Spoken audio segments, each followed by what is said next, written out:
Right, good afternoon, everyone.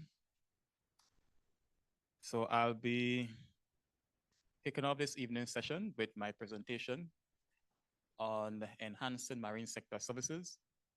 My name, as said earlier, Andre Charles. I'm the Assistant Manager of Meteorology at the Grenada Met Services. And today I'll just briefly give an oversight as to what we do and how we derived in producing our marine product that we give to the public on a daily basis. So just to put things in context, this is Grenada, very small island in the southern end of the Eastern Caribbean island chain. Our population, just 112,000 persons, 133 square miles. Location, 12.1 knots, 61.7. And we're a combination of three islands, Grenada being the mainland, Carriacou, and Petit Martinique, just up to the northeast. Um, well, everyone here are familiar with the events of Hurricane Beryl, and the island that was impacted the most is our sister island, Carriacou.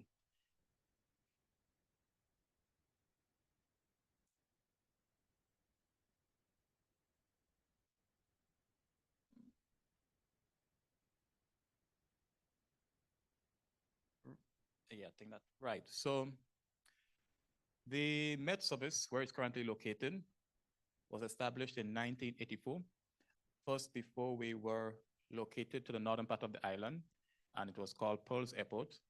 And since during the 1979-84 government period, we since developed our international airport and established our Met office at Point Saline. We are a very small staff of 19 members. Um, we are a fully functional entry-level, mid-level, and senior-level technician unit. And we also have our climate section and instrument department operational. We currently perform our own forecasting and for the aviation and the public. We are not yet a member of WMO. We started the process. We've reached the point where submission has been made to cabinet. We are hoping this year we'll have been able to get that approval, but unfortunately, we have to wait for the next budget cycle, 2026. Next slide. I'm trying to control. Right. Now, the history of developing our marine product that we give on a daily basis started, I think, as early as 2020. I think the first workshop our staff participated was virtually due to the pandemic. However, in the year 2022, November, with the assistance of one of the experts here, Ms. Carol Sobrat Ali, thank you. She engaged with our unit, and we had a follow-up meeting in last year, November, at Barbados. And after this 2022 consultation with stakeholders, we have developed a product for the marine sector. So next slide. Sorry. Now, the area of concern in developing the product, we looked at our territorial waters, and it's 12 miles, and everything under 12 miles are considered coastal areas, while beyond the 12 miles, we consider that as open water. And our high priority was mainly for the open waters, because the fishermen will not stay close. They will venture out and do deep fish catching, and sometimes they will go there for months, 2 months at a time. So we decided we have to develop a product that can cover both the coastal and the outer water areas of Grenada. Now, some of the factors we used to consider when we provided a bulletin are the categories for events. We looked at a less than 3 hours, which is an imminent, and then we look at a 24-hour forecast. We looked at a period of a wave between 6 to 7 seconds. Anything beyond that, we consider it as very dangerous. When we're looking at a wave generated from the wind, we looked at the 7 seconds with an energy of 1.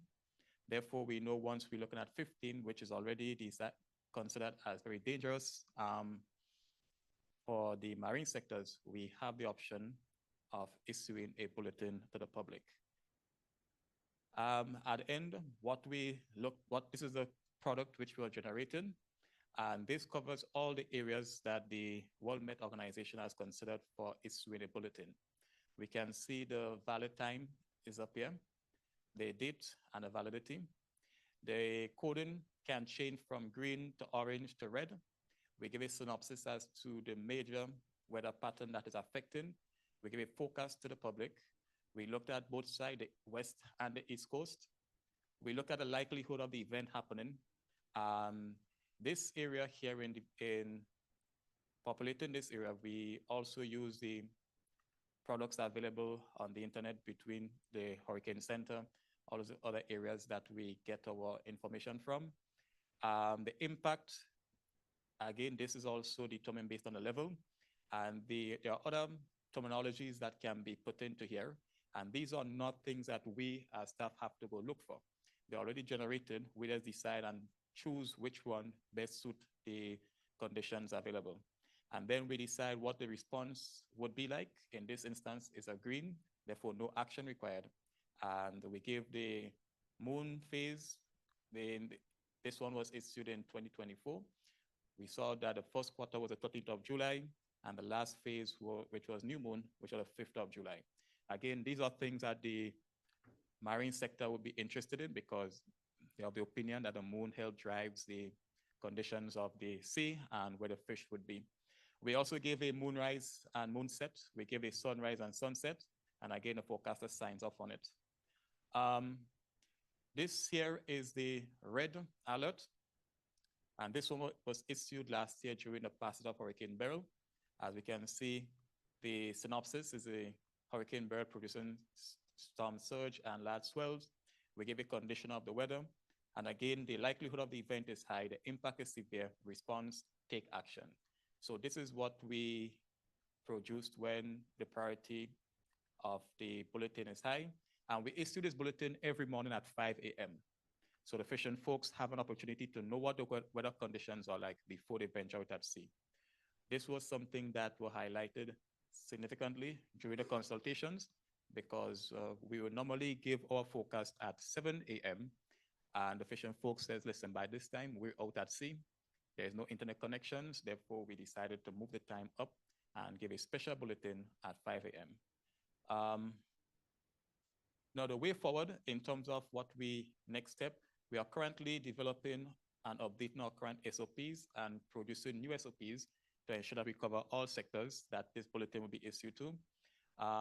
We are currently in discussion with the FAO for Latin and Caribbean islands, hoping we can get some added instruments to populate the marine sector so much more data can be generated and used to help us in issuing our forecast and bulletin. As a result, I am happy to be here because I've had opportunity now to speak to some of the providers here with some of the instruments and technologies that they have to help. Hopefully, we can purchase something from them going forward. So the aim of this new venture in getting this product is to we look at the current gaps and how can we bridge those gaps and how can we improve a timely communication to provide early warnings to both sectors, the marine and the agricultural sector, when it comes to the funding from the World Food Organization. That's in my presentation. Thank you.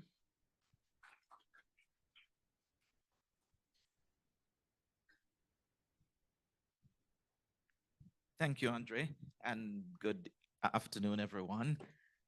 It's now my turn to share on support to the fisheries sector. So as you can see, I'm Evan Thompson. I'm Principal Director in the Meteorological Service in Jamaica. So I'll start with just telling you, where do I point this? That way. Okay. All right. Jamaica is an archipelagic Caribbean state, population of 2.7 million, or maybe closer to 3 million by now. And the gross national income is indicated there. But fisheries plays an important role in our development, important social, economic, and cultural role. And fisheries provide multi-socio-economic contributions such as income generation, food and nutrition, etc. You can see the map there of Jamaica, but what is highlighted on it is the number of fishing areas right across around the coast. And of course, I mentioned we are an archipelago, so there are really many banks and keys that are off the mainland that are also occupied by our fishers.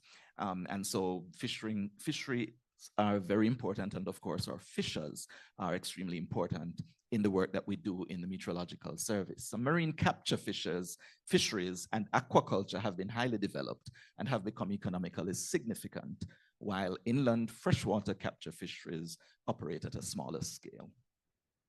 One of the things that we are involved in doing is, just as Andre shared from Grenada, we have the marine forecast that is produced in our regular bulletins twice per day, in the morning and again in the evening. And that would be attached to our regular day forecast for 24-hour forecast, and of course our medium range forecast going into 3 or 5 days as well. So this is what it would normally look like in text form, what you see on the right. But we did a reformatting of the twice daily marine forecast recently. This involved a co-design process where we brought in a number of the stakeholders to discuss, what would be best, what kind of messaging would they require, how should it look, how could we improve on the product as it goes out so that we get better not just feedback, but get better results in terms of the operations of our fishers. So we had the artisanal fishers, the fishers cooperatives involved, the industry regulators, and other small craft operators and water sports operators as well. And it was really agreed that they would prefer something that is more than just the text. They would want to see imagery. They would want to see colors. Also, if there is any warning, it should be communicated using some color coding and that kind of thing. So we gave some attention to that. That's one of my colleagues actually presenting at the workshop where we had them brought together. And you can see on the chart behind him, who is the marine forecast for? And of course, at the top of the list, 40,000 fishermen who we were really targeting in our work. So this is what we ended up with, a change from the text. And so we do have some text, of course, but now it captures a lot more, and it's more acceptable by the fishers. It gives a lot more information. It gives the warning information as well in the color code, at what level they take action, where they must be prepared, and where it's just business as usual, no high impact weather expected in that area. We have the breakdown of what happens over the north coast, the south coast, inshore areas, as well as the Pedra Bank is to the south of the island in the offshore areas, and the Morant Bank is to the east, also offshore. So this would give a better indication of what they should expect in terms of the weather conditions in these areas. This is also available in what we created as a WhatsApp chat, a dedicated WhatsApp chat as well, that is communicated to all our fishers.